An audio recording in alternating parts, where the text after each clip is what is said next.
Hello, and welcome to Boring History for Sleep. Tonight, we close our eyes in the comfort of our modern world. We let go of the day, of the lists and the worries, and we allow ourselves to drift. We are not traveling to a place of grand events, of thundering battles, or pivotal coronations.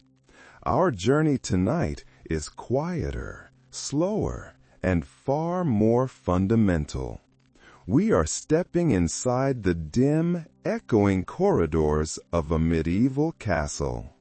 But we are not arriving in the golden light of summer with banners snapping in a warm breeze. We are arriving in the deep, profound, and silent cold of a winter that memory itself struggles to recall. So, settle in now, beneath your own warm blankets. Begin to feel the air in the room around you, and let us, together, imagine a different kind of air. As you step across the threshold of this fortress, the air you breathe feels ancient, and it feels sharp. You take a slow, deep breath, and it seems to crystallize, to hang before your eyes for just a moment before vanishing into the gloom. Outside these walls, a sound. The wind howls across the moors, a low, mournful song that never ceases. You can hear it rattling the heavy, iron-banded oak doors. You can hear it whispering, hissing, finding its way through arrow slits and window cracks that never, ever quite seal. Instinctively, you pull your cloak tighter around your shoulders. The fabric is wool, thick and heavy, but the fibers feel rough against your skin. It offers some small defense, but already you sense a deep and unwelcome truth. You sense that warmth here is not a given. It is not a guarantee. It is a conquest. It is a daily, hourly battle fought against an enemy that is everywhere at once. You find yourself thinking, in a quiet, detached way, that you probably won't survive this winter without a very good fire and an even better blanket. The first thing you truly notice about this castle is not the grandeur. Your eyes do not settle on the glittering banners hanging limp in the still air. You do not marvel at the high vaulted ceilings. The very first thing you register, the first thing that your body truly understands, is the temperature. It is not just cold. It feels like an almost living thing. It is a presence, a vast, indifferent entity that creeps beneath the doorways and slinks into your very bones. Before the first hour has passed, your fingers begin to ache inside your gloves. Your toes feel distant, numb. The stone walls that surround you, the massive, imposing walls that once promised absolute safety from raiders and from war, now feel like something else entirely. They feel like giant, monolithic blocks of ice, exhaling a steady, penetrating chill into every corridor, every chamber, every breath. This is the reality of the stone sleep, a silent, patient struggle, not against an army, but against the air itself. As you walk across the flagstones of the great hall, the sound of your own boots echoes softly in the vast open space. You begin to look at the structure around you not with awe, but with a new critical understanding. You start to see why it is so cold. And the irony is profound. This castle was, from its very first stone, designed to protect, but it was never, ever designed to comfort. Its entire magnificent structure is a trap for cold. The builders, the masons, the master craftsmen, they thought of enemies, not of frost. Their minds were on the trajectory of arrows, the weight of siege engines, the threat of fire from without. They were not concerned with the domestic ease of those within. You look at the walls, these thick, imposing stone walls, in some places up to 10 feet deep, were excellent at their job. They could stop a crossbow bolt with ease. They could blunt the crushing force of a battering ram. But they are, you realize, terrible at keeping in heat. The very same cold, dense stone that repelled invaders also, with a terrible indifference, repelled warmth. You step away from the center of the hall toward the outer wall. You pull off your glove and place your bare palm against one of the great stones. The sensation is immediate, shocking. The chill seeps inward, a living pulse of cold that feels as though it is actively sucking the warmth from your body. These stones, granite, limestone, or sandstone, depending on the region, they store the cold the way a sponge stores water. By midwinter, after months of enduring the frost, they do not just block the cold, they radiate it steadily. And there is another, more insidious problem. A mainstream historical fact tells us that in the 12th century, many English and French castles were constructed using lime mortar. This wet mixture, binding the stones together, could take years, sometimes decades, to fully cure and dry within those dense, massive walls. It's said that even decades later, moisture would still seep out during the cold season. It would condense on the inner surface of the stone like sweat. The result is a perpetual dampness, a kind of clammy, clinging chill that no fire, no matter how large, can ever fully vanquish. This moisture, trapped between the stones, also meant that any warmth you did create had nowhere to go but to vanish, to be consumed by the endless task of drying the very walls themselves. The castle, you realize, is less a cozy home and more an elaborate, beautiful refrigerator. The builders, obsessed with defense, gave you narrow windows, vast, echoing halls, and soaring cathedral-like ceilings. These features are magnificent for amplifying the sound of sermons or battle cries, but they are disastrous for anyone seeking a cozy night's sleep. You look up into the darkness above. The ceiling soars, ribbed with beams of ancient timber, blackened by centuries of smoke. This high roof gives all the heat you crave somewhere to rise, far, far out of reach, gathering uselessly in the rafters where it warms only the shadows. You are standing in the heart of this cold, the great hall. It is a vast, cavernous room. The torches that line the walls hiss and sputter in the constant, unseen draft. Each one is a tiny, flickering rebellion against the dark, but they offer almost no warmth. The flicker of their flames dances over the surfaces around you.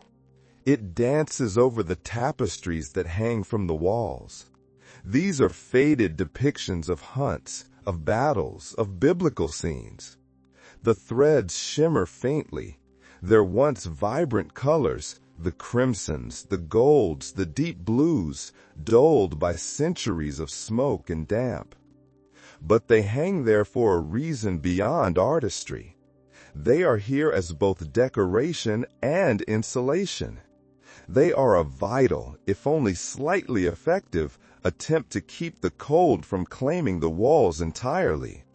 You can imagine the difference, slight though it may be, between a bare stone wall and one buffered by this thick layer of woven wool. In the center of this vast room, you see it, the soul of medieval life, the hearth. It is not the small, contained fireplace you know. It is a massive, open fire pit, large enough, as the stories claim, to roast an ox whole. When you stand close to this ancient hearth, you can feel its might.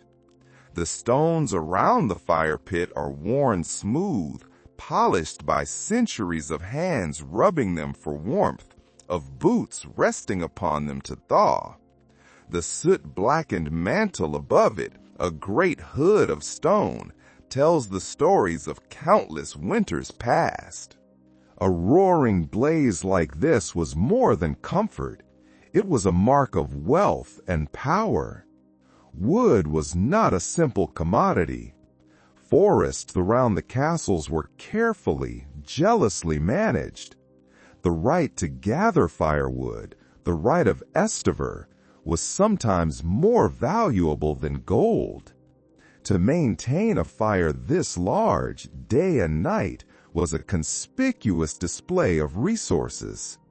And yet, for all its spectacle, for all its roaring consumption of precious logs, the mighty flame barely reaches the far corners of the room.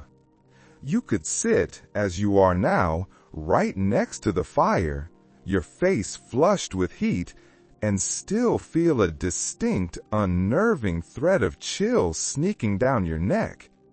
The draft seems to find you, no matter where you sit. This is why, as you look around the hall, you see the social geography of warmth. Only those sitting within a few yards of the flames truly feel their heat. Farther away, the temperature drops sharply.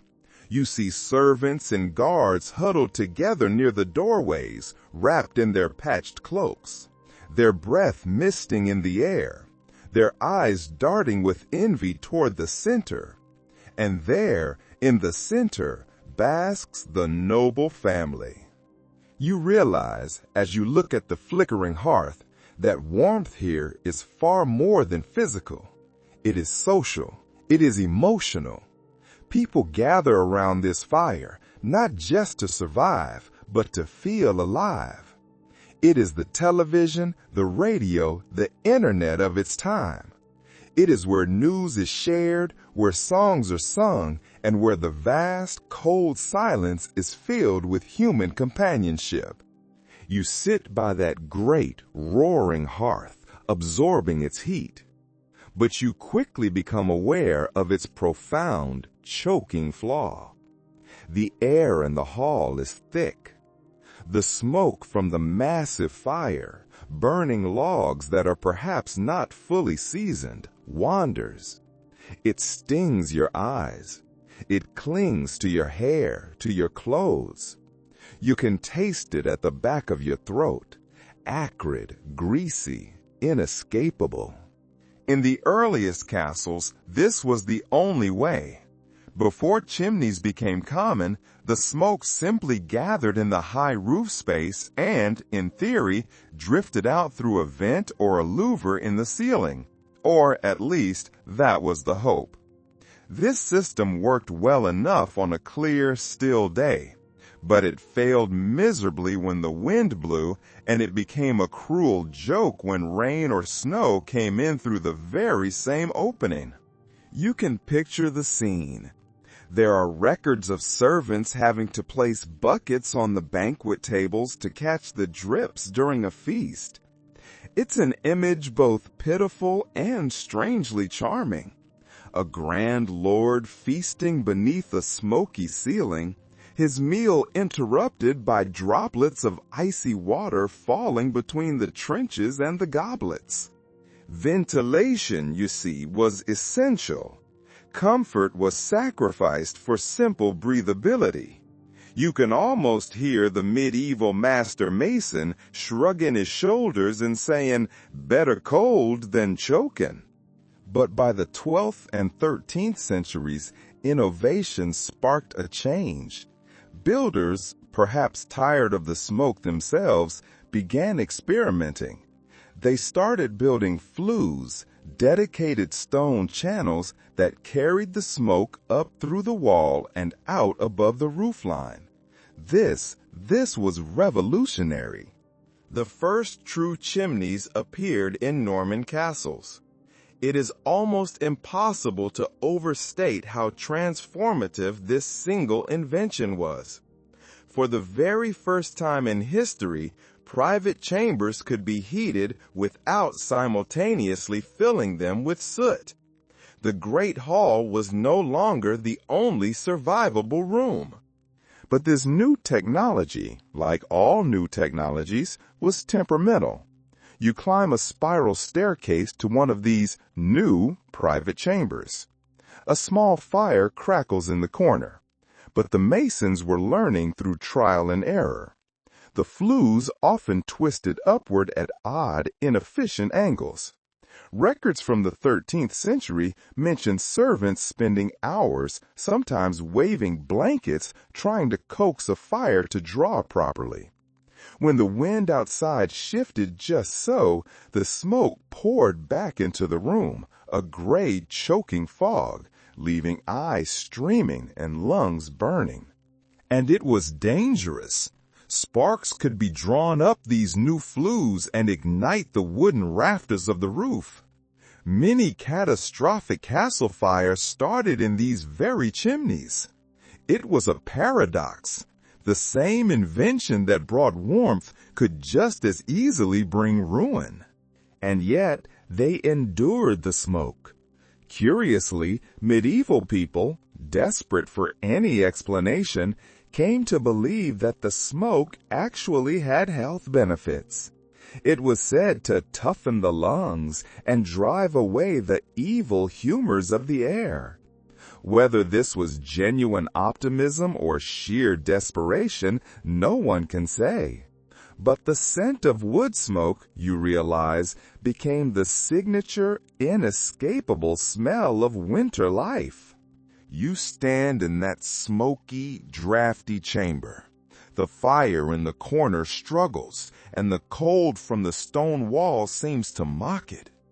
You realize a fundamental truth of this existence. If the castle's stone skin is a failure, you must rely entirely on your own. In this world, survival begins not with walls or with wood, but with what you wear. The daily clothing in a medieval castle, especially in the depths of winter, is not about fashion. It is not about aesthetics. It is about pure, rugged endurance. Every single thread serves a purpose. Every fabric is a kind of soft, flexible armor against the cold. Chronicles and household accounts from the late Middle Ages describe nobles wearing as many as 5 or 6 distinct layers, even when they were indoors. It was an elaborate, daily ritual. It would begin with a simple shirt of linen next to the skin. Linen, by contrast to wool, felt clean and light. But in winter, it was simply the quiet, necessary mediator between the body and the heavy wool that was to come. Then, the true hero of the age, wool. In medieval Europe, wool was simply everywhere. It was spun, woven, and tailored into every imaginable shape. You pull at your own woolen tunic. You can smell the lanolin, that natural, slightly greasy substance that clings to untreated wool. This lanolin gave the garments a faint, but not unpleasant, animal scent. More importantly, it provided a remarkable water resistance. It kept the dampness of the castle, the seeping walls, the misty air at bay, and trapped the body's precious warmth close to the skin. You slip your arm through a sleeve and hear the faint, distinctive rasp of the coarse fabric brushing against itself. Each movement you make carries this sound, like dry leaves scattering in the wind. The wool is heavy. It's not a light, airy garment. It presses comfortingly against your shoulders, a constant, weighty reminder of its protection. And for the first time all morning, wrapped in this layer, you feel your shivering begin to subside. Over this tunic, a noble might wear another, and then a fur-lined surcoat. Finally, a heavy, floor-length cloak clasped at the shoulder with a heavy bronze or silver pin. The goal was not elegance. It was, quite simply, insulation. A curious detail appears in the household roles from the 13th century. Women of high status often lined their gowns with squirrel fur. Specifically, they used the soft white and gray belly fur of northern varieties, known as vair. This fur wasn't just luxurious, it was scientifically practical, trapping thousands of tiny air pockets in a way that made it remarkably warm. So when you think of the glittering portraits of queens and duchesses in their shimmery robes, you must imagine a hidden, practical lining of countless tiny pelts stitched together in neat, insulating rows. For the servants and guards, of course, warmth came from simpler, cruder means. They wore layered homespun wool, rough and undyed. They wore patched cloaks, mended year after year, the fabric becoming a map of wear and survival. Pajamas, as you know them, were centuries away. People might even sleep in their day clothes, simply wrapping another cloak over the top before climbing into bed. As true night falls, a profound darkness settles over the castle. The fires are burning lower. The torches are fewer. You make your way from the relative activity of the great hall. The corridor narrows as you walk toward the sleeping chambers. The torches are dimmer here, casting long, flickering shadows. The air is thick with a deep, penetrating quiet. You push open a heavy, creaking wooden door, and the cold meets you like a physical wall. It is sharp, dry, and feels almost personal in its hostility. Medieval bedrooms, especially in these stone castles, were not the warm, cozy sanctuaries we imagine today. They were chambers of endurance. They were often small, drafty, and, most importantly, unheated. Once the evening fire in the great hall died, the cold in these separate rooms would creep back in like a thief.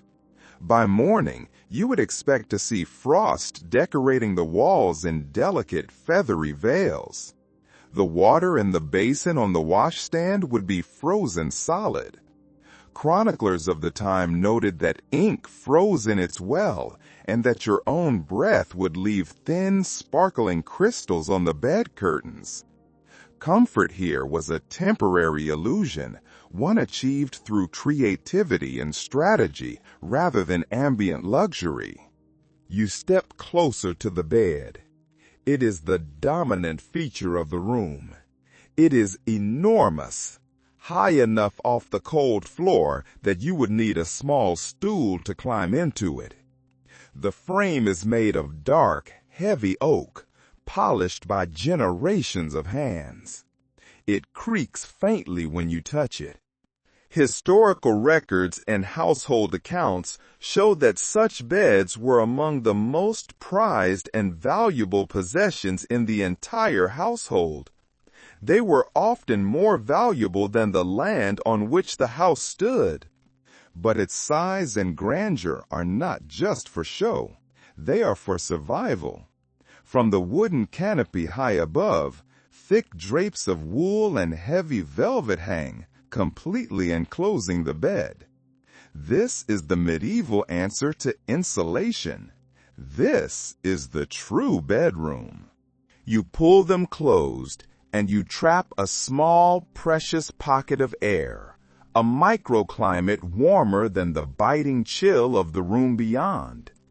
It is, you realize, like building a small tent inside your own room, a private fabric fortress, a personal refuge in a vast, indifferent sea of cold stone.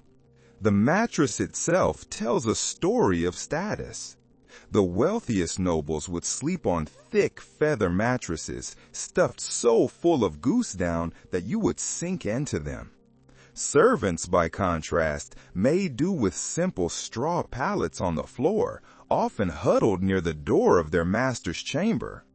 But everyone, from the lord to the lowest servant, shared one critical thing: layers. Layers upon layers of bedding. Blankets of linen and fur, heavy quilts of patched cloth, and sometimes even their own day cloaks thrown across the top for extra weight and warmth. You climb onto that high bed now, pulling the heavy curtain aside. The mattress dips beneath your weight, soft but uneven.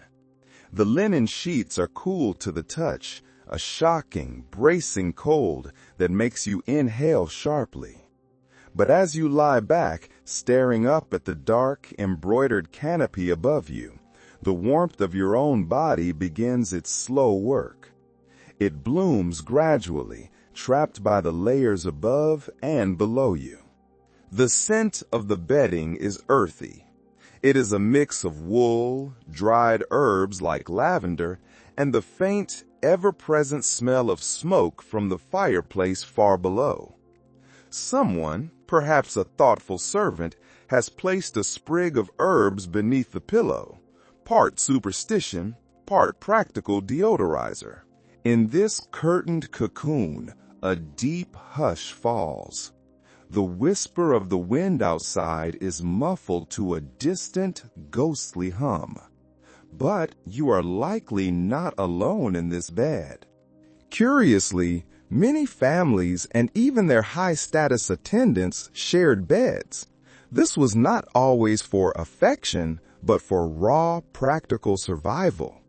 The combined warmth of 2, 3, or even more bodies created the single most effective heating system known in the Middle Ages. Travelers' diaries from the period frequently mention strangers sleeping side by side in the common room of inns, a practice that was accepted without shame. Warmth was communal. Privacy was a luxury, a concept that could wait until spring. A particularly odd detail survives from a 15th century English inventory. It describes bed companions being hired for elderly or infirm nobles. These were servants, often chosen for their youth and robust health, whose entire job was to sleep near their masters on cold nights. It sounds strange, even unnerving to our modern minds. But back then, body heat was as practical and valuable a resource as firewood. In a world of such profound scarcity, nothing warm was ever wasted. Before you even got into bed, a servant would have performed another ritual. A lesser-known custom involved heating stones or flat bricks in the fire. These would be carefully wrapped in thick cloth and slipped into metal or ceramic containers. These primitive bed warmers were then placed deep between the sheets, radiating a gentle, precious heat for hours. You might think of it as the direct ancestor of your modern hot water bottle, only heavier and far riskier. Archaeological evidence also suggests that some of the richest lords had their bed frames lined with iron warming pans, small lidded trays that were filled with glowing embers from the hearth and slid beneath the sheets just before sleep. The faint hiss of hot metal on linen, the smell of ash, the brief, blissful pulse of radiant heat, all of it gone within an hour, but a vital comfort nonetheless. You wake in the middle of the night, in that dark, cold interlude. The warmth from the bed warmer has faded. The sheets are cool again, and you can feel it, a tiny, persistent river of air, a draft. You pull back the heavy bed curtain and peer into the darkness of the room. Your breath mists in the air. The draft, you realize, is coming from the window. The windows of a medieval castle are a marvel of contradiction. They were, like everything else, meant for defense, not for comfort. Those narrow vertical openings, just a few inches wide, are called arrow slits, or meurtriers. They were designed to allow an archer to shoot arrows out while making it nearly impossible for an enemy to shoot arrows in. But they are, you discover, brutally effective natural air conditioners. They let in drafts just as effectively as they kept out enemies. And what of the larger windows, the grander apertures in the Great Hall or the Lord's Solar? Glass, as we know it, clear, flat, and insulating, was an almost unimaginable luxury. It was rare, impossibly expensive, and fragile. Records from the 12th century show that only the absolute wealthiest households, or the most important churches, could afford true glass windows. And even then, the panes were small, imperfect, and held together with thick strips of lead, often in diamond shapes. The glass itself was rarely clear. It shimmered with waves, bubbles, and impurities, catching the weak winter sunlight like ripples on a frozen pond. It was beautiful to look at, but functionally useless for insulation. Heat seeped out as easily as candle smoke. For the rest of society, and for most of the openings in this castle, the windows were sealed with other materials. These were ingenious solutions, born of necessity, though far from perfect.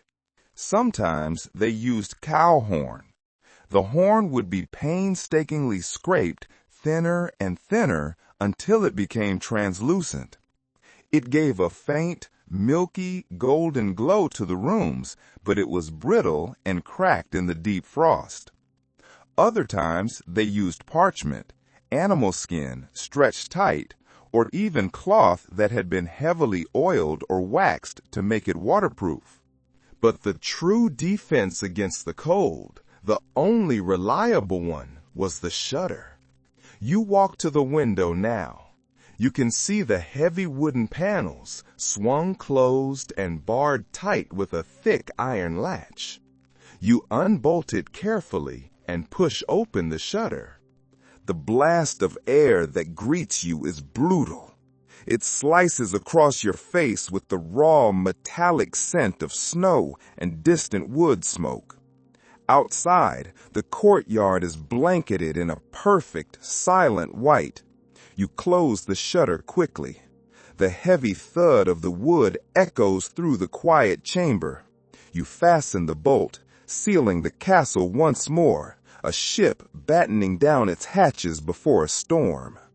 You move away from the sealed window, your fingers already stiffening again from that brief exposure to the outside air. The central hearth in the great hall is a long, cold walk away. The small fireplace in this chamber is unlit, its stone mouth cold and dark.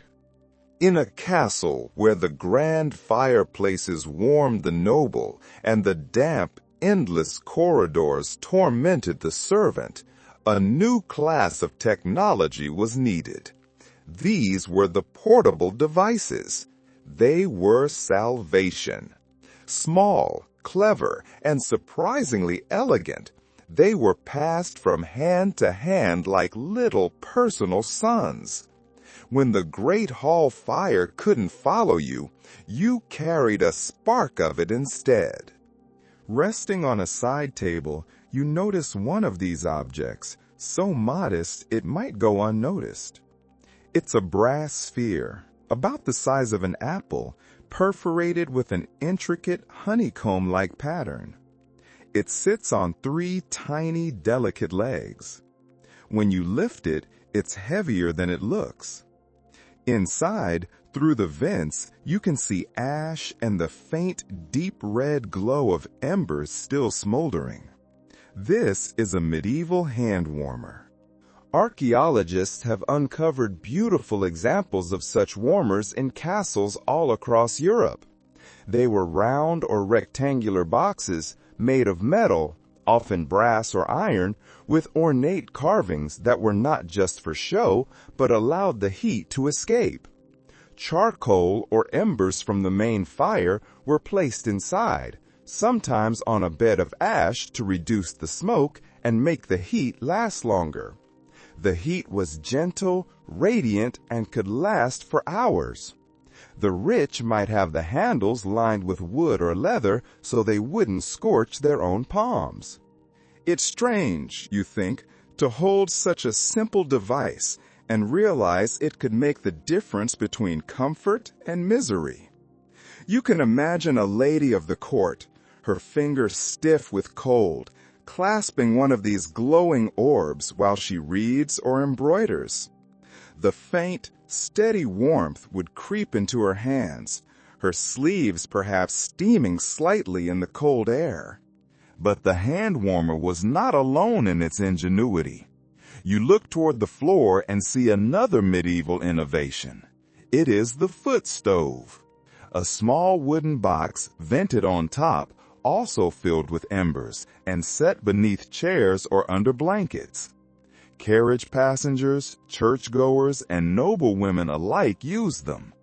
It's said that during the long, frigid winter masses, even the priests standing on the cold stone altar relied on these humble contraptions to keep from freezing mid-sermon.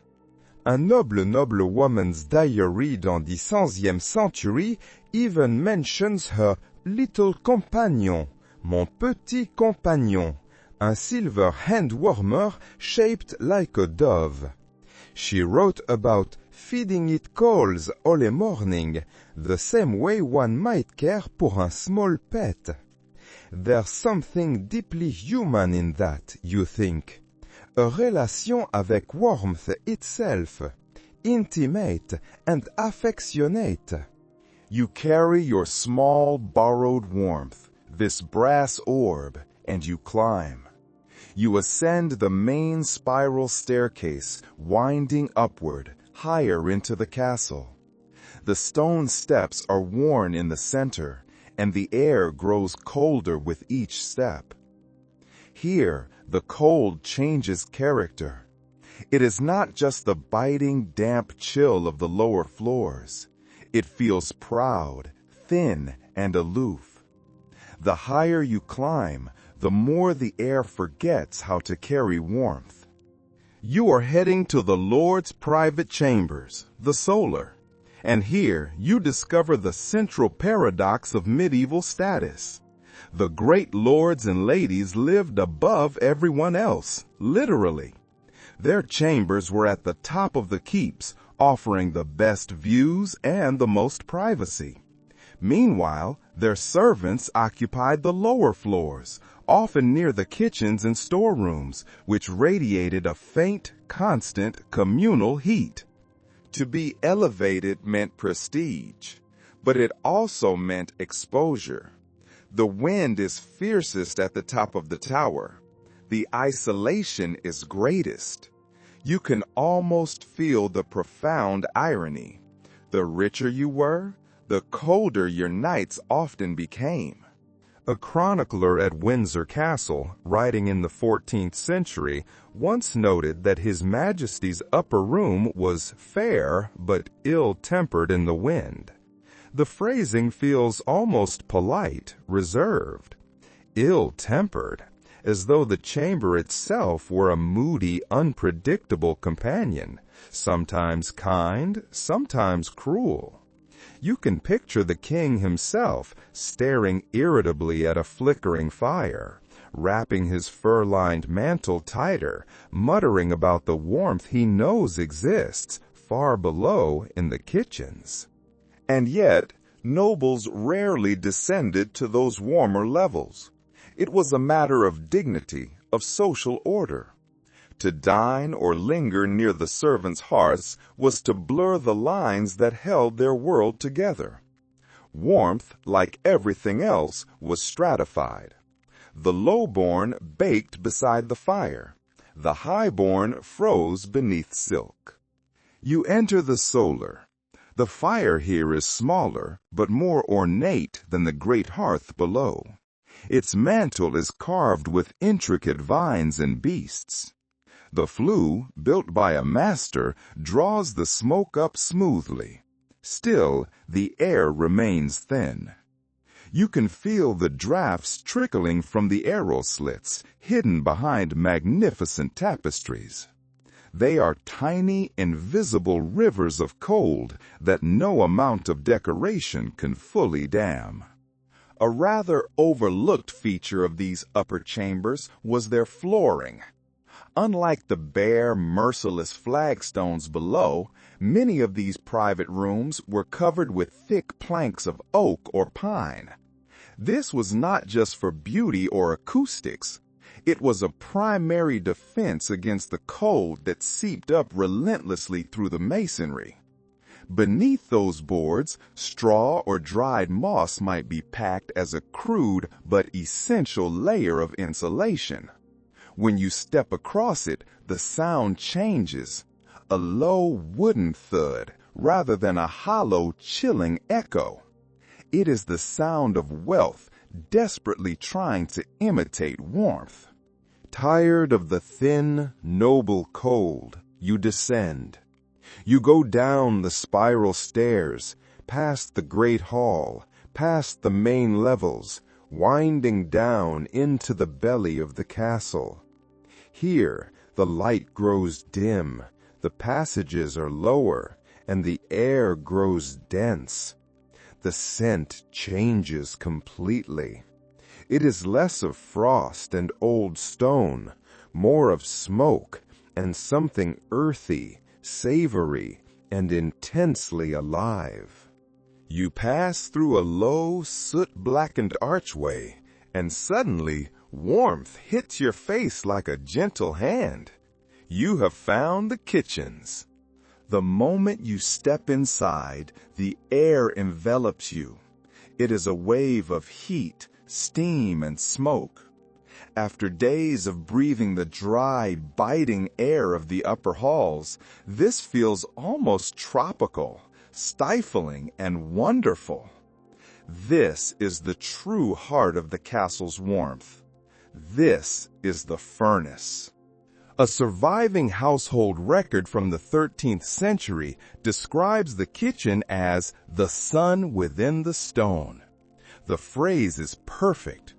The fire here radiates outward in constant, powerful waves. Great brick hearths stretch across the walls, each one large enough to roast a whole boar. Copper pots, burnished but blackened by decades of use, hang from iron hooks. The room hums with a chaotic life. The clatter of knives, the shouts of cooks, the steady, rhythmic hiss of boiling broth. The air is thick with heat and spice, and for the first time since you arrived, your breath does not turn white. Contemporary household accounts describe these castle kitchens as both miracle and chaos. They provided warmth, food, and life itself. But they were also dangerous. Open flames danced beside barrels of oil and fat. Sparks leaped into baskets of dry straw. One inattentive servant could turn this haven into a catastrophe. Even so, everyone in the castle sought excuses to linger here in winter. Servants would mysteriously lose their errands. Guards, cold from the battlements, would volunteer for deliveries to the kitchen door. A stable boy might forget a bucket. A maid might check on the bread. Everyone found a reason to be near the fire. And who could blame them? Even in its swirling chaos, this room was a paradise. You watch as a cook, her arms glistening with sweat, tends a massive cauldron suspended over the flames. The liquid within bubbles and sighs, sending up bursts of steam that fog your vision. When she stirs, the scent of onions, herbs, and salted meat fills the room. Food here, you realize, wasn't just sustenance. It was warmth you could taste. You stand in the comforting roar of the kitchen, surrounded by the sights and smells of creation. In the medieval world, food was a primary form of defense. It was defense against hunger, yes, but it was also a critical defense against the cold. The body itself was seen as a furnace, and what you fed that furnace determined whether the fire within would burn bright or fade to cold ash.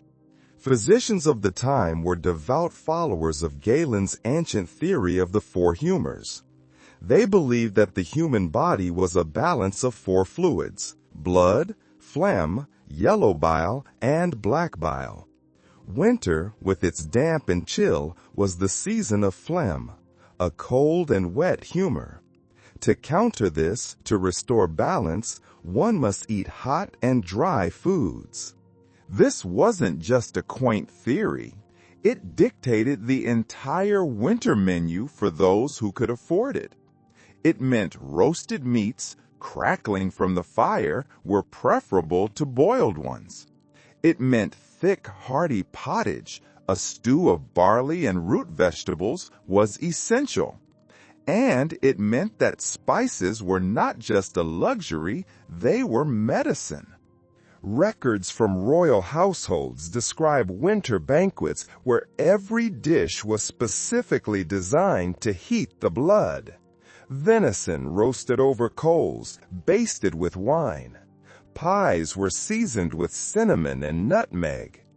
These imported spices were worth their weight in gold, not just for their exotic flavor, but for the illusion of summer, the hot properties they carried in every single bite.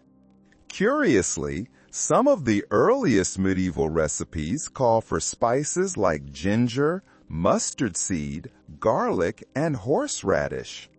These ingredients, though more modest, were prized for their power to stir the blood and wake the spirit. And then there was the drink. Even ale and mead were considered fortifying and were almost always consumed warm. But the ultimate winter remedy, the pinnacle of liquid heat, was a drink called hypocras. Recipes from the 14th century describe this wonderful concoction. It was a sweetened red wine heavily infused with hot spices, cinnamon, ginger, cloves, and cardamom. It was then strained through a cloth bag, a Hippocratic sleeve, and served steaming hot. Physicians swore it could revive even the weakest constitution, warming the body from the inside out. You can almost taste it now. You take an imaginary sip. The warmth spreads through your chest, the spice biting gently at your tongue. A small, perfect rebellion against the cold. For a peasant or a soldier, the reality was simpler, but the principle was the same. A full stomach was often the only reliable source of heat. After a long day on an icy guard post, the first sip of hot, simple soup must have felt like salvation.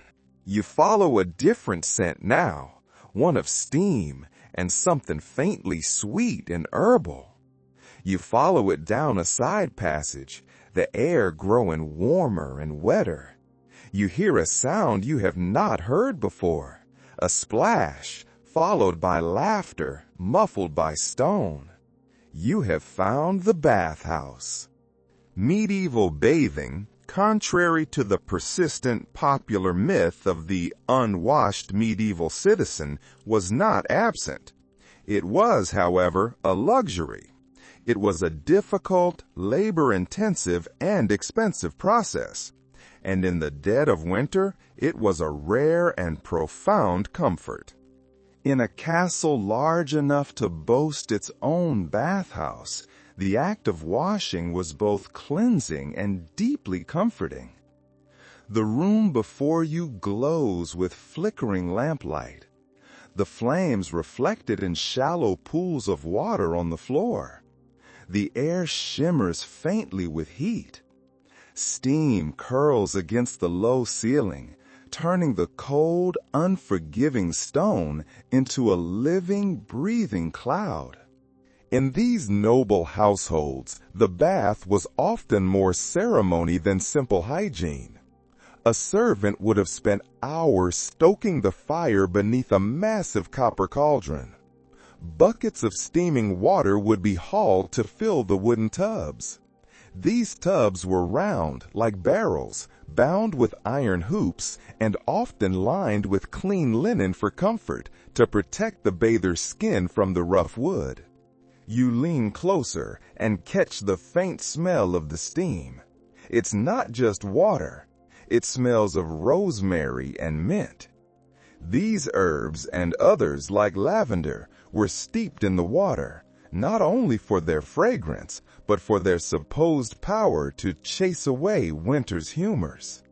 Nobles often shared these tubs with family or companions. Privacy, again, was less a virtue than companionship. You can picture it. A lord sinking into a steaming tub, while servants gently pour heated water over his shoulders.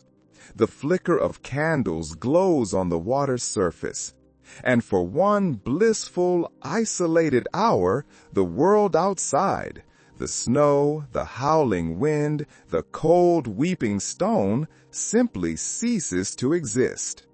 Curiously, in some parts of France and Bohemia, castles had rooms with hollow floors. These were warmed from below by channels, or hypocausts, that carried hot air from adjacent kitchens or furnaces. This was a clever technology, echoing the ancient Roman baths, its memory surviving in pockets where the old empire had lingered. Some scholars believe these sweating rooms were the medieval link between the grand Roman thermae and the modern sauna. But this luxury was fleeting. You dip your fingers into one of the tubs. The water is cooling fast. And the water itself had to be hauled laboriously from wells or rivers. In winter, that task alone was an act of bravery, of hands raw from frozen ropes and frost. Still, they did it, because even one warm bath a month was a treasure. You return to the great hall, the comforting steam of the bathhouse fading from your skin, the chill of the corridors settling back into your clothes. The fire in the hearth is blazing high again, a great, roaring column of orange and gold, filling the chamber with a low haze. Your eyes, however, wander to the walls. They are covered, almost every inch, with woven tapestries. Thick drapes of fabric that hang from every wall, shielding every major doorway. Their faded threads, you now realize, hide something far deeper than mere decoration. These hangings are more than art. They are, quite literally, armor made of wool. They are a primary line of defense. They insulate the stone walls, holding in the precious, fugitive warmth from the fire. When the fire burns low in the dead of night, these tapestries trap the residual heat like quiet, patient guardians. They soften the hard, cold echo of the chamber, and they swallow the chill that seeps endlessly from the walls. You step closer and touch the fabric. You feel its dense, heavy weave beneath your fingers. It is slightly rough, and it smells faintly musky, of wool, dust, and centuries of wood smoke. In medieval times, wool was the true unsung hero of survival. It dressed bodies, it lined walls, it stuffed mattresses, and it blanketed beds. Chroniclers of the time often praised its faithful, humble service. Because wool didn't just clothe people, it protected them. Unlike linen, which chills terribly when damp, wool has an almost magical property. It can absorb a great deal of moisture from the air and continue to insulate. It was a living fabric, breathing, adjusting, almost loyal in its service. Behind this artistry, however, lies a forgotten piece of practical genius. You notice the tapestries are not flush against the stone. They are fastened to hang slightly away from the wall. This is deliberate. It leaves a thin, precious air pocket. This trapped layer of still air acts as a remarkably effective form of insulation. In the many rooms of the castle where no fire burns, those woven walls and the air they trap can mean the difference between a night of sleep and a night of endless bone-aching shivering. Some scholars debate whether this technique was widely understood, a piece of medieval science, or if it was simply stumbled upon through necessity. Was it physics or instinct? It's difficult to say. But as you sit in the quiet, fire-lit hall, it's easy to imagine someone centuries ago draping a heavy cloth across a bare, cold stone wall and realizing, with a sigh of relief, that the air in the room suddenly felt just a little less cruel. In the corner of the hall, a weaver's loom sits idle, its oak frame gleaming in the firelight.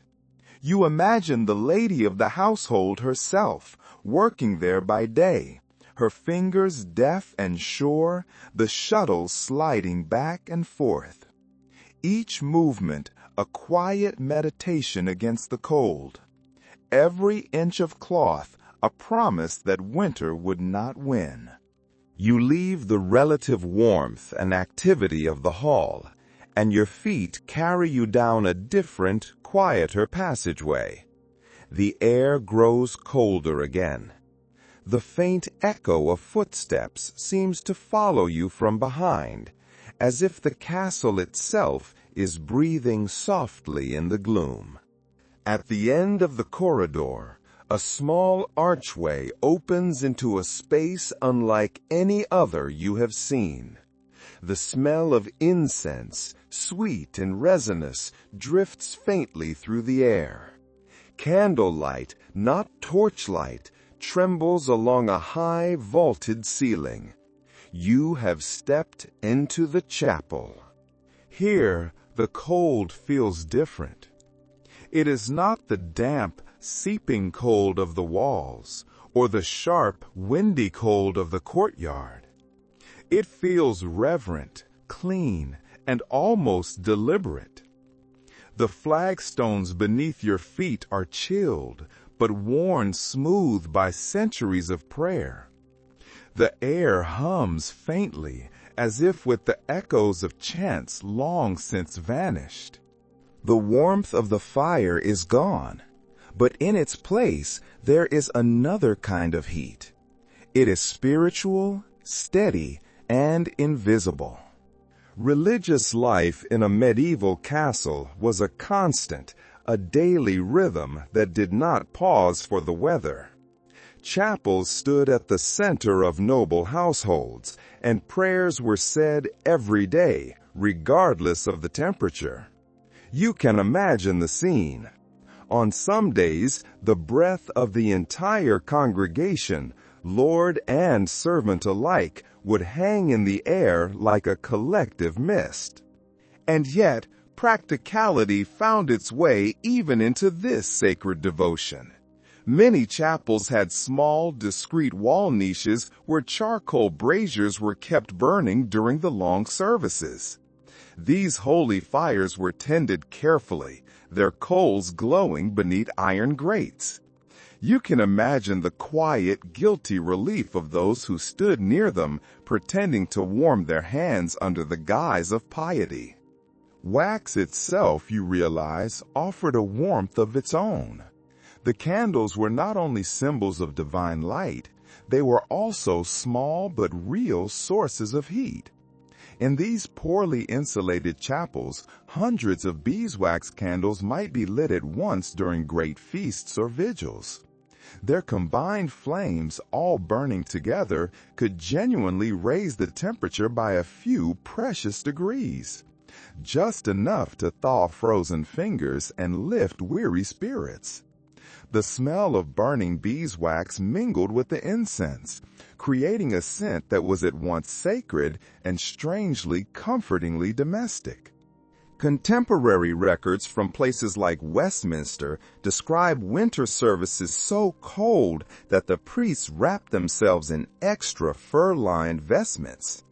Altar boys, their hands red and numb, would take turns holding small portable hand warmers near their feet, hidden beneath their robes. One chronicler even remarked, perhaps with a touch of dry humor, that faith burns brighter than coal in January. You sit quietly on a wooden bench, your hands folded in your lap. The candle nearest you gutters, its flame bending in a draft you cannot feel.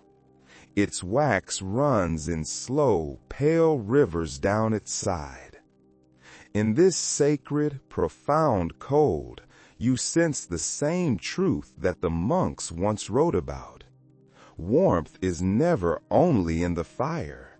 Sometimes it burns quietly and with a different kind of light within the heart. You step back into the corridor, the air colder now after leaving the chapel's soft candlelight. The hush of reverence fades, replaced by the distant murmurs of everyday life.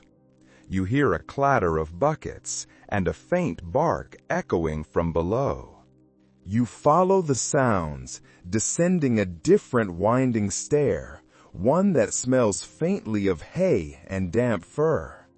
The torchlight flickers against the rough, unfinished stone, and a low, dense warmth meets you halfway down. It is different from a fire's heat. It is softer, earthier. It is alive. You have found the stables. Here, in the lower halls of the castle, life breathes most vividly. Horses stamp their hooves in the straw. Dogs doze near the walls, and the air is potent, a mingling of animals, hay, smoke, and humanity. But after days in the cold, thin air of the upper towers, it feels, strangely, like home. Here, warmth comes not from fire, but from bodies. In medieval life, the warmth of animals was not a mere side effect. It was a vital and often intentionally harnessed part of survival. The great beasts, the horses, the oxen, the hounds, they gave heat freely without ever knowing the service they rendered. Records from the 13th century often mention that in the bitterest, most extreme months, people slept where the animals did. Servants, guards, even weary travelers would find a measure of comfort by bedding down against the stable walls. The animals' powerful body heat, trapped by the low ceilings and the thick bedding of straw, turned these spaces into natural, self-regulating furnaces. A horse alone can radiate enough warmth to raise the temperature of a stable by several degrees. It wasn't elegant, but it was profoundly effective. You walk between the stalls, each one filled with the quiet, steady rhythm of breathing. Steam rises from the backs of the animals in slow, gentle curls. A draft horse, massive and calm, turns its head toward you. Its breath, warm and moist, washes over your cold hands like a small personal furnace. You lay a hand against its neck, and the warmth there is startling. It is dense, immediate, and almost sacred. It smells of hay and earth, of life that has never left the soil. You stand there for a long moment, feeling its steady heartbeat through your palm, and for the first time in hours, your fingers no longer ache. A chronicler from Normandy once wrote that a knight's best winter companion was not his sword, but his dog. You can see why. A loyal hound, pressed close during the long, sleepless nights, could warm both heart and hands. In the grand paintings of the era, small lapdogs often appear curled at the feet of noble women. They were more than mere pets. They were living, breathing heaters, with names and beds of their own. This was the castle's other breathing heart. The castle, for all its ancient, brutalist design, was not static. It was quietly learning. As you ascend from the stables, you press your palm against the stone wall of the stairwell. It feels solid, eternal, and yet it breathes, pulling the heat from your skin. You find yourself wondering how the builders, the masons, lived with what they had made. These walls were monuments to strength, but they were also perfect conductors of cold. And yet, you begin to see that within this design of pure fortitude, there was a hidden, growing cleverness. There were subtle choices, evolving over time, that softened the edge of winter's cruelty. Castle architecture evolved slowly. Each new stone was laid with the hard-won lessons from frostbitten fingers. In the earliest, crudest keeps, a central fire was the only answer. But by the 13th and 14th centuries, design itself began to help. Builders began to understand that warmth was not just a force to be created, but a presence that could be shaped, contained, and guided. It could be encouraged to linger like a welcome guest rather than flee like a fugitive. You look around and you start to see it. Fireplaces are no longer just holes. They are built deep into the walls, and their sides are angled, splayed to radiate the heat more evenly into the room. Chimneys are positioned, whenever possible, along inner walls, not outer ones. This way, their warmth is shared between two rooms, or radiates into the core of the keep, rather than bleeding uselessly into the frozen air outside. Staircases, you notice, are wound tightly, in spirals, to trap the rising air.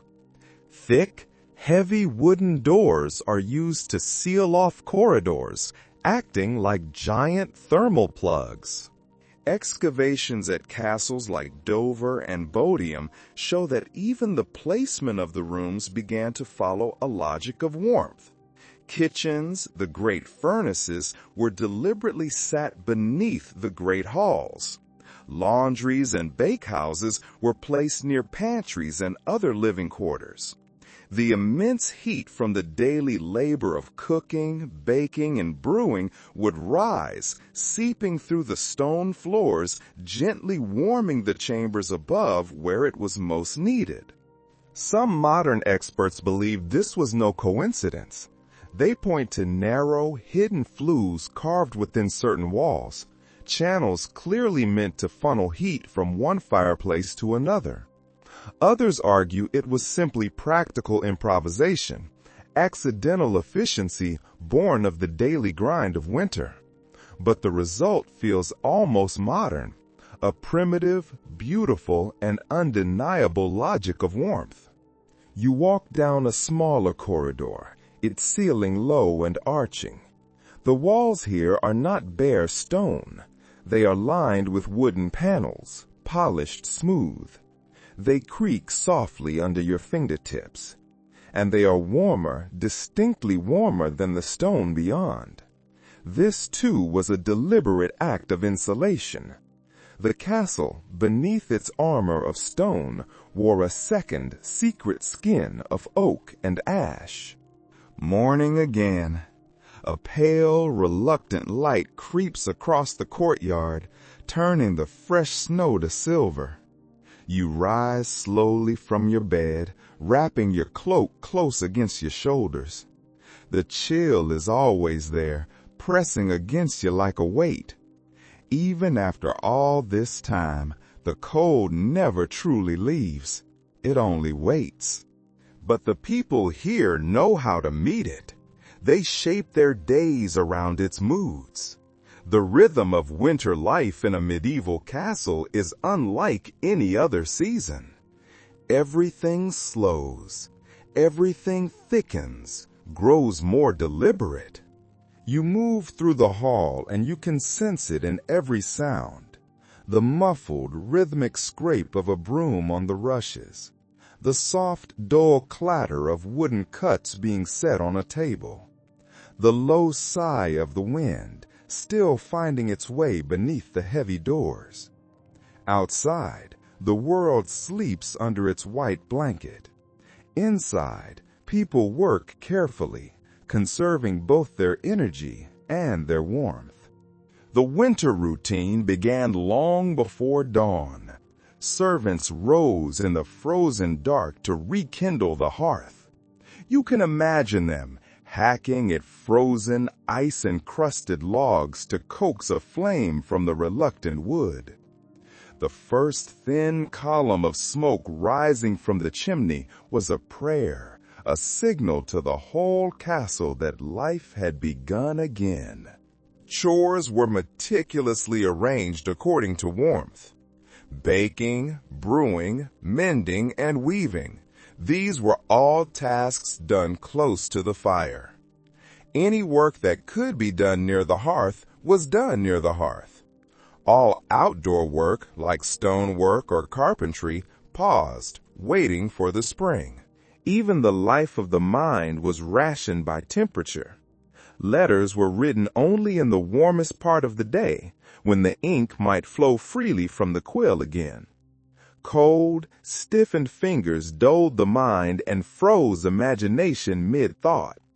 You walk toward the hearth, where a few servants are undertaking a vital ritual.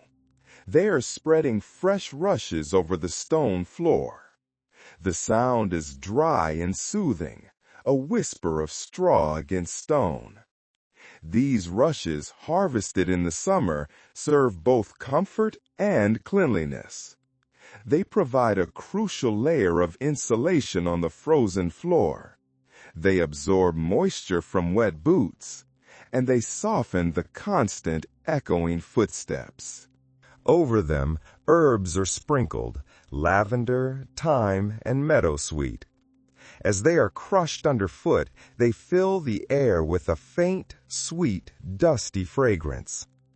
Even amid the smoke and the drafts, the hall smells, for a moment, almost alive. A lesser-known record from a Yorkshire estate mentions that rushes were changed weekly in winter, but only monthly in summer. The reasoning was simple. In winter, wet boots, spilled ale, and the constant drip of melting snow turned the floors into a cold, sodden swamp. Fresh rushes were not a luxury, they were essential hygiene. As the weak, gray daylight fades, which it does so early in winter, the darkness rules most of the day. Night settles deep over the castle, pressing close to the walls. The household gathers, drawn by necessity and by habit, into the great hall. A single large fire serves them all, lords, servants, travelers, and guards alike. The fire's glow knits everyone together, strangers and family, under the same flickering orange halo. It's in these long, dark, cold hours, when the frost thickens on the windows and the world goes still, that people remember how to be human. The games begin. Leisure in a medieval castle wasn't grand or loud. It was small, bright, and intensely alive, a spark of joy against the dark. In the long months spent huddled around the fire, people played dice or knucklebones.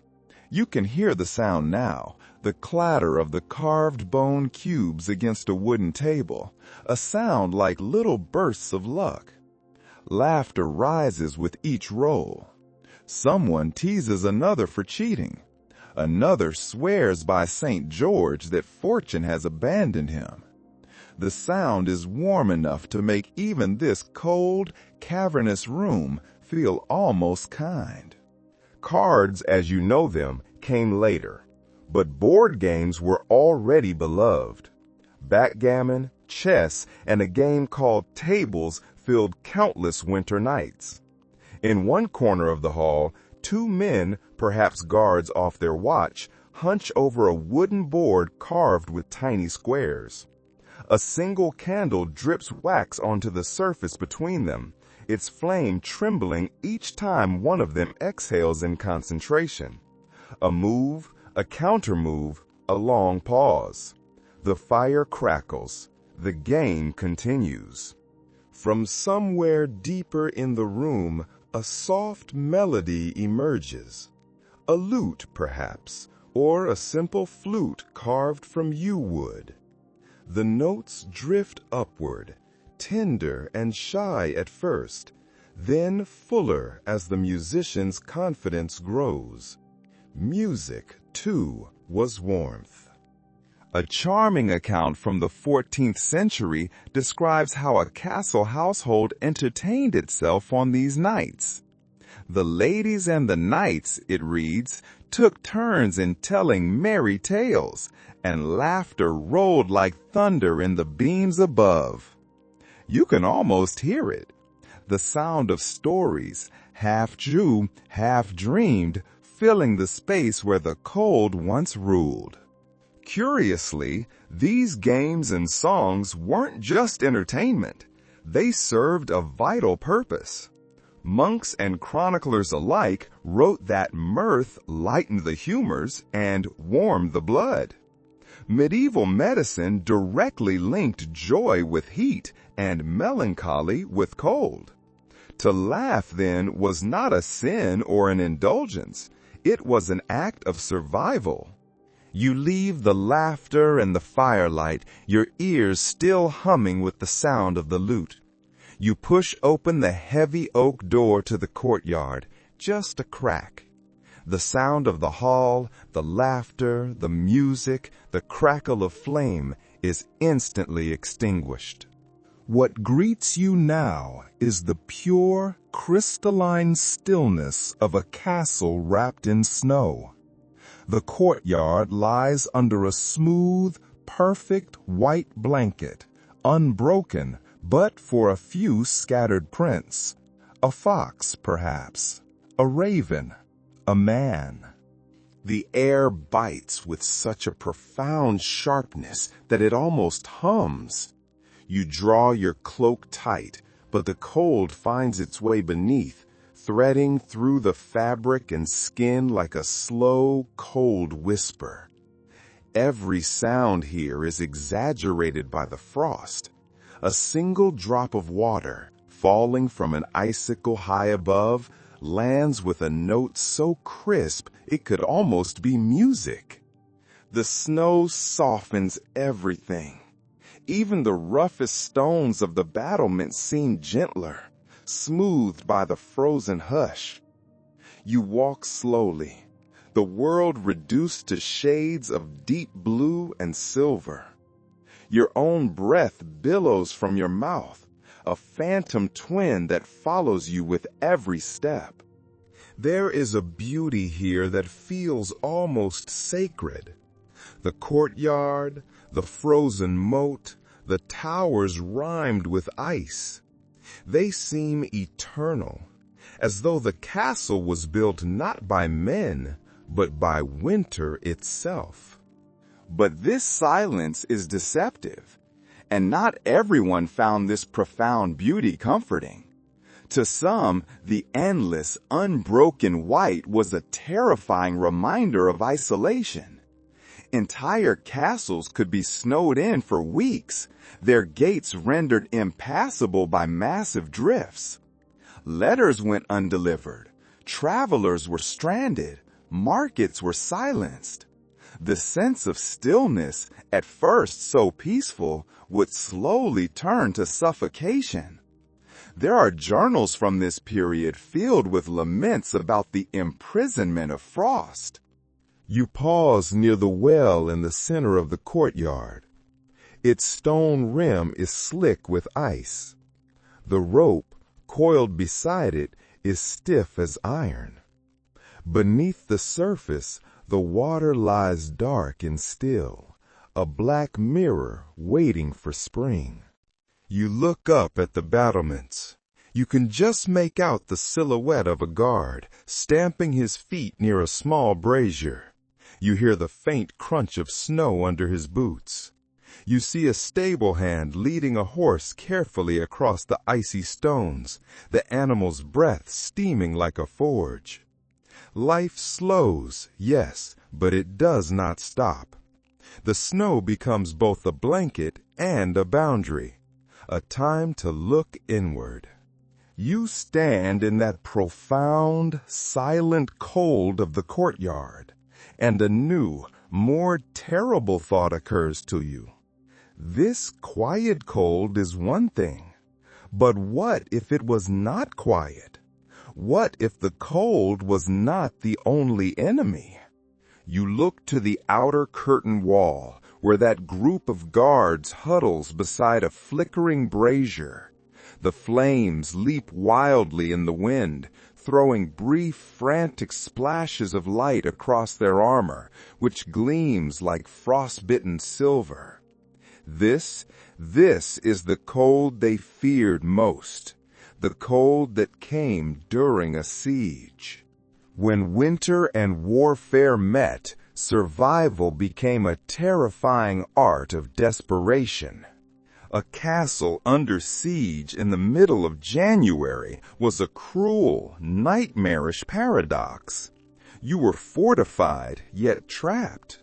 You were surrounded by stores of food, yet slowly starving. The very same walls that kept your enemies out also sealed the cold in. Chroniclers describe such winters not in days or weeks, but in degrees of endurance. You can almost imagine it now. The fires inside burning day and night, but smaller now, rationed. The precious firewood dwindling. Rations freezing solid in the storehouses. And morale becoming as thin and fragile as a sheet of ice. One letter from a garrison commander in northern France speaks of the siege that froze both friend and foe. He wrote, with a kind of weary awe, of soldiers on both sides of the wall lighting fires within sight of one another. Their plumes of smoke mingled in the gray, frozen wind. Two camps, two flames, both fighting the same indifferent enemy. The cold itself. During these long sieges, it was common for the besiegers, out in their crude tents, to suffer as much as those within the walls. Winter leveled all ranks and all walls. Frost did not discriminate. Tents collapsed beneath the weight of snow. Armor, left out overnight, would freeze solid against the skin. One account from 1315 tells of men thawing their mail shirts by the fire each morning, only to have the metal, now scalding hot, burn their fingers as they tried to put it on. Inside the walls, the castle turned inward. Life became about grim invention. Guards rotated their shifts on the battlements with frantic speed, never staying in the wind longer than necessary. Kitchen records from sieges mention bones being boiled not once, but 3 times for broth, and then being dried and burned for fuel. Nothing was wasted. everything fed the flames or the living. Historians still disagree on which danger was greater in a winter siege, starvation or frost. But in truth, they were the same battle. The cold dulled the ache of hunger, but it also slowed the blood. It made hands tremble, useless on a sword hilt. It made minds wander. It crept into the marrow until even courage itself began to freeze. Dawn returns. It is a pale, reluctant silvering of the sky. The cold has deepened overnight, hardening the ground until it gleams like polished glass. You wake to the faint, lonely clang of a bell and the scrape of footsteps in the corridor. The castle stirs, as it always does. Each morning is a quiet victory. You step into the great hall and find the fire, once a roaring giant, reduced to a heap of glowing embers. A servant, perhaps a young woman, crouches before it. She is blowing gently, not with her breath, but through a long bronze pipe, aiming a steady stream of air at the very heart of the coals. You watch her work. Thin curls of smoke twist upward. A spark catches, then another. A tiny, fragile miracle of a flame appears, and she feeds it gently with dry kindling until it grows into warmth. Watching her, you realize that this task, tending the fire, was not just a chore. It was a calling. In the medieval household, the role of the firekeeper was almost sacred. From before dawn until after nightfall, she maintained the hearths. She fed the flames, she cleared the ash, and she watched over the coals like a mother over a sleeping child. The health of the fire was the health of the home. If the central fire went out, it was a disaster. Relighting it was not simple. There were no matches, no simple lighters. A spark had to be made with flint and steel, a difficult, uncertain process in the damp cold. More often, fire had to be borrowed from another hearth.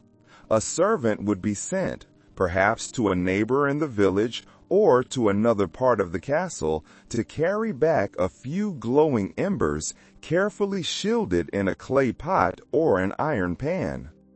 Some historians believe this ritual of borrowing fire had a profound spiritual weight. The act symbolized kinship, one household sharing its life force, its vital spark, with another. A record from a Yorkshire manor describes an entire ceremony surrounding this. Each year, on the night before Candlemas, the household would deliberately extinguish all its flames. At dawn, a single new spark would be drawn from the church's holy fire, carried in procession back to the castle, and used to reignite every hearth. The belief was simple yet profound. Warmth was beginning again, pure and blessed. In some regions, the hearth was considered the literal heart of the household spirit itself. Folk beliefs held that a small deity or an ancestral guardian lived in the fire. To spill water into it or to let it die from neglect was a terrible insult to this unseen guest. Every spark, you realize, had a soul. Every ember held a memory. You can understand how such beliefs came to be in a world where warmth so clearly meant life. You follow that faint, rekindled warmth up another, narrower stairway. This one spirals so tightly you brush the cold stone walls with each turn. It leads not to grandeur, but to the hidden pulse of the castle, the people who keep the warmth alive, the servants' quarters. These rooms are tucked away, deep beneath the rafters or along the inner walls of the keep. Their ceilings are low, their windows are small, mere slits. And yet, they carry a kind of intimacy, a dense, human-scale comfort that the vast, echoing great halls will never know. Here, warmth doesn't come from luxury, it comes from proximity. You duck beneath a low, timbered archway and step into one of the sleeping chambers. The air is warmer than you expect. Instantly, 7 or 8 straw mattresses line the floor, arranged so close together they nearly touch. The faint, earthy scent of hay, sweat, and wool fills the air. It mingles with the smoke that seeps in, not unpleasantly, from the hearths on the floors below. You run your hand across a coarse blanket. It's rough, but incredibly heavy, woven from unwashed wool that still smells faintly of the sheep it came from. This is not comfort as you know it, but it is something, perhaps even better. It is shared heat. Medieval servants understood a fundamental truth, one that our modern private minds often forget. Bodies generate warmth best when they are together. Sleeping close, shoulder to shoulder in a crowded room was not just about camaraderie. It was a core survival strategy. A servant's quarter like this was less a bedroom and more a human hibernation chamber. In the deep winter, a room like this would host a chorus of snores beneath the low ceilings. Each sleeping body, each breath, was another stitch in the collective quilt of endurance. A fragment of a 14th century letter survives from a steward in Normandy. He wrote simply, "The boys sleep so tight upon one another that no frost can find them." You smile at the image. There is a tenderness in it, a practical, unstated affection, a reminder that warmth, in the end, was never solitary. Some historians argued that these communal quarters, crude as they were, provided a kind of psychological comfort that the nobility, in their grand isolation, sorely lacked. The lords and ladies slept alone or with only their spouse in their cold, high, private chambers surrounded by silk and silence, while those below, on their straw pallets, shared warmth, breath, and company. Isolation, after all, is its own kind of penetrating chill. A visiting monk once spent a night among castle servants during a harsh northern winter.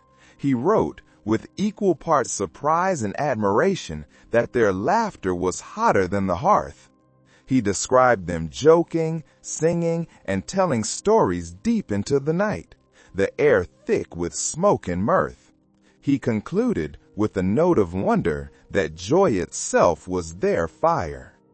You descend one last time, down, down, past the kitchens, past the stables, into the deepest parts of the castle. You follow a narrow corridor, guided by the faint scent of earth and the hollow echo of your own steps. You are heading toward the cellars. As you descend the stone staircase, the temperature changes immediately. The air grows heavy, damp, and perfectly still. And yet it is oddly insulated. Down here, deep in the earth, the cold is steady. It is a deep, profound chill, but it never quite freezes. The flicker of your torch glints off the curved sides of barrels and casks stacked high along the walls.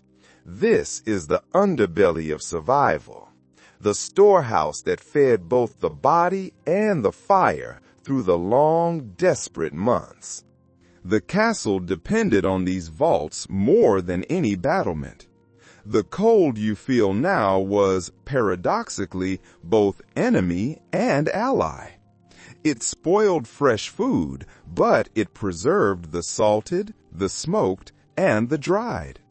These cellars were the medieval refrigerator, the kingdom's insurance policy against famine. In the far corner, you see the other kind of stored warmth. Stacks of split logs, carefully arranged and covered with linen to protect them from the damp. Oak, which burned hot and slow. Birch, which burned fast and bright. The castle's woodpile was as strategic as its armory. You kneel and touch one log. It feels almost alive, its bark rough beneath your palm. This, you realize, is stored heat. It is summer sunlight, captured by the tree, and now waiting patiently to be released. You leave this cold, patient, stored warmth, and follow a different sound, the rhythmic clink of iron. You follow it to the armory. Metal, you think, must be the coldest companion. But this room has its own relationship with heat, one of friction, discipline, and roaring creation. The forge rests in the corner, long cooled now, but you can still smell its ghost. Iron and ash, sharp and comforting. Blacksmiths and armorers were among the few in this world who knew true, intense heat. Their fires weren't for comfort, they were for creation. When the world outside froze, they stood before furnaces as bright as suns, shaping iron while the snow fell silently. A record from a 14th century castle in Bavaria describes the forge as the only place where winter never enters. You can picture it. The blast of the bellows, the deep roar of flame, the rhythmic clang of the hammer, sparks leaping like fireflies in the gloom. The armor itself, you realize, was a cold comfort. There's an account of a knight on a winter campaign who described the kiss of frost through iron. His armor, chilled to the ambient temperature, would freeze against his skin. His solution was a layer of wool soaked in oil, creating both insulation and, handily, protection against rust. This was not the gentle warmth of the hearth. This was a violent, roaring, demanding heat, a heat that, like iron, demanded respect. By evening, the storm has passed. The wind, once fierce, now exhales its last, long breath through the arrow slits. The snow outside glows faintly in the rising moonlight, soft as candle wax. Inside the castle, every fire is alive again. The hearths blaze in quiet, steady triumph. Their smoke rises in straight, clean columns into the night, a signal of life, a hymn of survival. You walk through the corridor slowly, one last time. You listen to the subdued, comforting murmur of life. The scrape of a stool across the stone floor, the faint, distant hum of a song, the rhythmic, steady crackle of logs as they settle, giving way to the flame. Every corner of the castle now seems to hold its own small, precious pocket of warmth. You pass the kitchen, where the last pots simmer gently, the cooks, exhausted, nodding by the dying embers. You pass the stables, where the great horses shift and sigh in their sleep, their breath ghosting the dark. You pass the servants' quarters high above, where snores mingle with soft, sleepy laughter, blankets pulled high against the cold. The great hall glows faintly through its wide archway. The fire is painting the walls gold and deep red. You stop there, leaning on the doorframe. The scene before you feels timeless. Men and women are gathered in small clusters. They are sharing a jug of ale. They are murmuring stories, their voices low. Many are just staring into the fire, as if it holds their dreams. A few children, who should be asleep, play near the hearth, their shadows leaping, huge and distorted, across the walls. For once, there is no urgency. There is only stillness. It occurs to you in this moment that this fragile, quiet moment of peace is what all the fires, all the labors, all the layers of wool and stone and straw were for. It was all to hold back the dark and the cold just long enough for one more night of rest. The castle has weathered another storm, as it has done for centuries. But it feels changed, as though the walls themselves have absorbed the memory of the heat and the laughter. A curious old saying comes to your mind, one whispered by travelers who survived these harsh winters. The snow, they said, teaches fire to remember itself. Perhaps that is the lesson hidden in all of this. The simple, profound truth that warmth means nothing without the memory of cold. The people who lived here weren't just surviving the cold. They were learning the art of persistence. They were learning how to live gently and stubbornly beside the cold without ever letting it win. The fires have dimmed now, all across the castle. They have burned low to soft, glowing hearts of red. Smoke drifts lazily from the chimneys, and the night air tastes faintly of wood and of rest. Outside, the snow gleams like powdered glass beneath a high, cold moon. The world is utterly, perfectly still. No wind, no voice. Only the deep, profound hush of time folding in on itself. You breathe slowly, matching the rhythm of that great silence. The warmth around you feels different now. It is no longer fierce, no longer a battle. It is tender. It moves like a slow, invisible tide, touching the stone and your skin alike.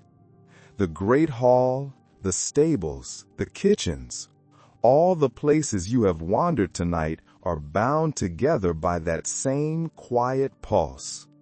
The pulse that lives not in the flame, but in the memory of the flame. You picture the people who once lived here, sleeping soundly now, beneath their layers of fur and linen, their dreams as soft as ash. The guards at their posts, stamping their feet. The servants curled near the last embers. The cook still dozing by her oven's fading glow. Each breath they take is another small thread of warmth, weaving through the long, dark night. The storm is done. The world exhales. And in that silence, you find your own peace, too. You can imagine yourself settling beside that final, glowing hearth, letting your eyes drift closed. The glow paints soft, gentle shapes against your lids.